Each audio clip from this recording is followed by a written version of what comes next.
দেশে মুক্তির পর দর্শকদের প্রশংসা কুড়ানো সিনেমা বনলতা সেন এবার দেশের সীমানা পেরিয়ে মুক্তি পাচ্ছে বিদেশে। অস্ট্রেলিয়ায় মুক্তির মাধ্যমে সিনেমাটি শুরু করছে বিদেশ ভ্রমণ। পর্যায়ক্রমে মুক্তি পাবে ইউএসএ, কানাডা ও ইউরোপেও। কবি জীবনানন্দ দাশের জীবন সাহিত্য চর্চা এবং তার কালজয়ী কবিতা বনলতা সেন অবলম্বনে নির্মিত একই নামের সিনেমাটি ইতিমধ্যে পেয়েছে দর্শকের ভালোবাসা। চলচ্চিত্রটির নির্মাণশৈলী, দৃশ্যায়ন, সংলাপ ও অভিনয় প্রশংসিত হয়েছে সমালোচক ও দর্শক উভয়ের কাছেই। আপনি কি হেলেন? পথ প্রোডাকশনের পরিবেশনায় চলচ্চিত্রটি এবার অস্ট্রেলিয়ার 5টি শহর সিডনি, মেলবোর্ন, ব্রিসবেন, পার্থ ও অ্যাডিলেডে মুক্তি পাচ্ছে 26 জুন।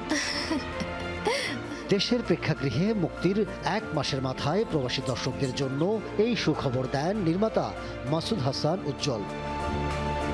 2021-22 অর্থ বছরে সরকারি অনুদানপ্রাপ্ত চলচ্চিত্র বনলতা সেন গত ঈদুল আজহায় মুক্তি পায় দেশের প্রেক্ষাগৃহে। বর্তমানে বিভিন্ন সিনেমা হলে চলছে সিনেমাটির প্রদর্শনী। কি বলবেন নির্মাতা? 30-এর দশক পুনর্নির্মাণ খুবই চ্যালেঞ্জিং, কারণ ল্যান্ডস্কেপ ওরকম পাওয়া, পোশাক ওরকম পাওয়া এবং সেই পোশাক আমাদের লাইফকে কেমন কমপ্লিমেন্ট করে সেগুলোকে ঠিক রাখা, প্লাস অ্যাকর্ডিংলি সেটটা তৈরি হচ্ছে কিনা, এইসব চিন্তাভাবনা করা এবং সেগুলোকে নিশ্চিত করা, এটা অনেক দীর্ঘমেয়াদী একটা ব্যাপার ছিল।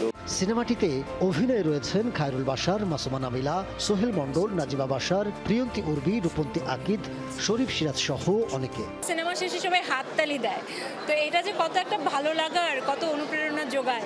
জানা যায় শুধু অস্ট্রেলিয়ায় নয়, পশ্চিমা বিশ্বের আরও কয়েকটি দেশে মুক্তি পাবে বনলতা সেন। তাতে করে বাংলা সাহিত্য ও সংস্কৃতি ভিত্তিক এই সিনেমাটি পৌঁছে যাবে আন্তর্জাতিক দর্শকদের কাছেও।